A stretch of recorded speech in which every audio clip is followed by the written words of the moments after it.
Hey guys, and welcome back to another YouTube video. In this video we're going through the Adelaide versus Essendon game, in which Adelaide kicked away, but it wasn't nerve-wracking for the tip in the first quarter after Adelaide were down 9-13, but a 72-21 run after quarter time really just helped solidify the win. And yeah, another tip for me, right, I believe. Let me just check here. I had Adelaide by 25. They ended up winning by 47, so 22 off there. A little bit off, but yeah, job done, I guess. Another tip right, and that's all that matters in AFLW tipping, I guess. And I believe at the moment with the tips, I believe when this game went through, I was 114th or something like that, because I think this had the other 3 p.m. game as well, and then the night game seemed to jump me up or something a lot, or the later game jumped me up a lot.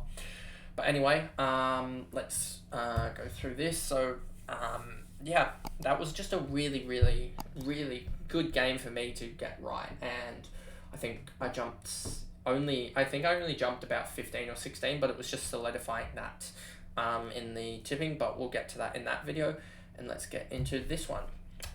So HATCHARD 133. I think she had about a 50-point last quarter or something. It was ridiculous. 36, only 36. But yeah, after quarter time, she went, 119 in 3 quarters. That is ridiculous for a men's game, let alone a women's game that play, I would say, actually roughly 80% time compared to the men, even though it's supposed to be 85, I believe, as they play 17-minute quarters. I believe it's supposed to be 85. They play 17 on 20, whatever that is. That's 85% game time. But yeah, so HATCHARD doing that is the equivalent of, let me actually do the numbers up. But even though it's 85% time, like I was saying with the in the last video, it's probably closer to about 0.8 like 80% time. So if we do 0.85, that's the equivalent to a 119 divided by 0.85. That's the equivalent of a 140 and 3/4 for a men's, let alone them playing roughly about 0.8%, 0.8 times the men's in terms of like stoppages and stuff, the clock running. That would be the equivalent of a 149 in men's, in my opinion, in the last 3/4. That's just a ridiculous output in itself. So there's that. Then you have Marinoff here, and she started on fire. Slightly in the third, let it go. She could have got to 100 by 3/4 time, to be honest, and that would have really helped her kick on. But she was at, I think, 91. So if she was at 100, that would have been perfect, as I had the captaincy on her. And if you actually look at the captaincies that I've had, Marinoff, and Marinoff. Yeah, you just take Marinoff's average and double it for me. So 120. So I've had, what is that? 361 points times by 2. I'm currently averaging 120 with my captain, which I think is still pretty good. I mean, if you average that in the men's, I'd be happy, let alone in the women's at the moment. But trying to get in Bowers next week, and I do have McDonald's.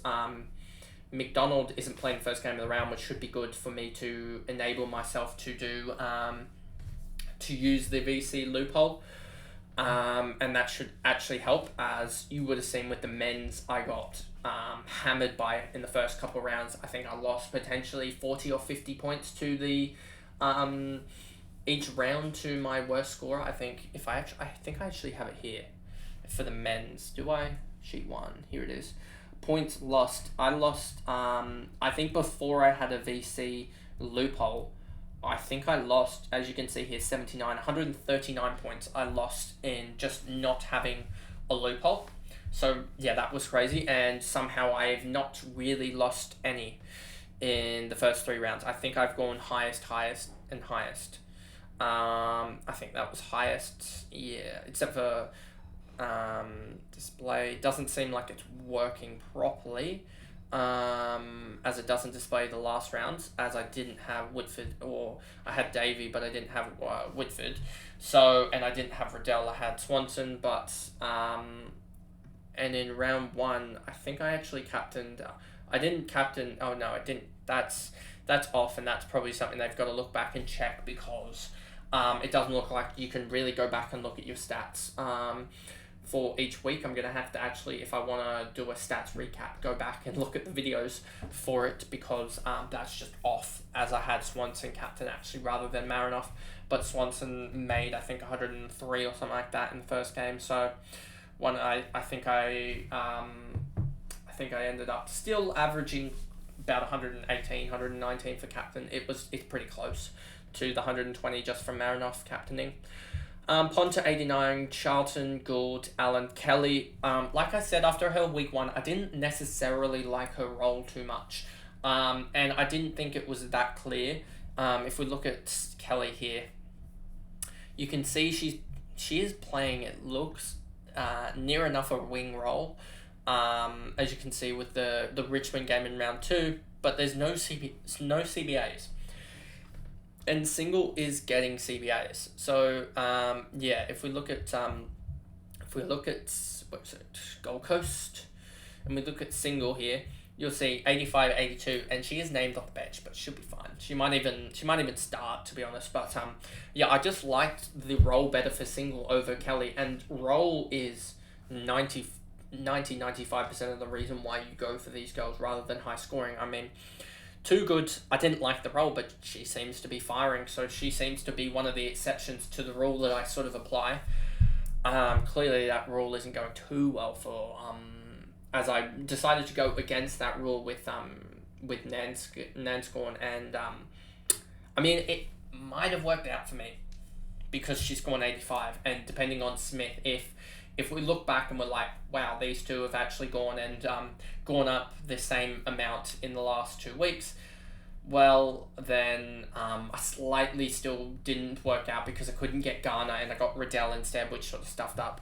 But yeah, if Smith gets injured on about 5 and Nanscorn goes up by 200k or whatever that she could quite easily go up by, then I've worked it out somehow. Marinoff, Ponta, we went down to Kelly. Randall has just been shocking this year. She's been a key forward, and just hasn't worked out for fantasy reasons.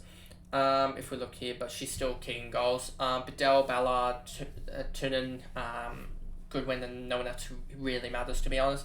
Then we move over to Essendon, and I have a feeling Too Good is going to be like Zach Butters, but in a sense not, because I understood Zach Butters had the role. I was just too cautious with Zach Butters about his non-disposal, which he did pick up in the end, and his injury history, which he didn't get injured. Too Good, I don't know what's going on with this role. Let's just see here. Because look at that, something doesn't seem right for her to be named half forward, no CBAs. It doesn't look like she's got a wing role at all, so I don't know why she's scoring well. And I probably need to put something on Twitter about it to figure out why she's scoring so well. Obviously there'll be people that are like, well, she's taking marks, that's why, etc. But I don't get why she's in such a position with her designated role as a half forward, unless I did see at some points in the game yesterday she did file back behind the ball, it seems like, but a lot of her marks seem to be that sort of lead up to about half forward or onto the wing to get that mark. So it just seems off, but I mean, at least I might have said it was a red flag, but that might be one of the worst calls of the year. But yeah, 2 goals to get her to a 109. We'll see what she does next week, because I'll probably be going Morrison, who seems more of a safe bet than Too Good, to be honest, just because of role, and she scored a 99 against North with a better role, so I think Morrison could easily go nuts. Frezzi, 92, Nanscorn, 85. Nanscorn looked really good.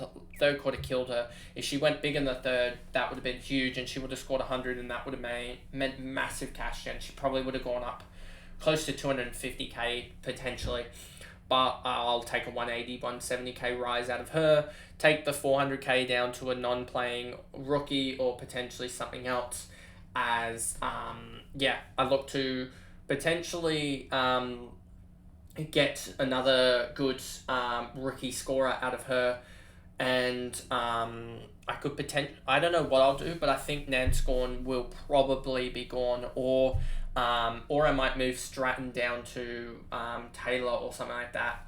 It depends, but I think I do have my non-rookie. I have my non-playing Loophole and McDonald at the moment, so I think that's fine. So I think I can move Nanscorn down to a rookie midfielder or something like that, and move. I could potentially even move Davies on, potentially move her on, move Nanscorn on, and then put them both. That will be enough to get as Davies I think is 468. Davies will drop in price a little bit, hopefully not too much, as she did go 54, 44 and 13. So hopefully she only has about 13. Hopefully she only drops about 30k, and Nanscorn as that'll still be 130k Nanscorn as well, and then use it from Benici or something like that, and get her up to Bowers, as Bowers did go 104, but it looked didn't look like the best performance from her anyway.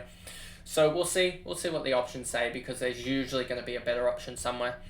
Kane, Wales, Gee, Scott, Vogue, Bush, Brown, none of these girls really matter too much for fantasy at the moment. So yeah, that pretty much is the video. A little bit longer actually, even though we brushed over Essendon, but that's the video, and I'll see you guys in the videos tomorrow, which will be Melbourne, Western Bulldogs, Freo Hawks, and the St Kilda Port game, which hasn't started yet. But yeah, we'll see you guys in those videos. Bye guys.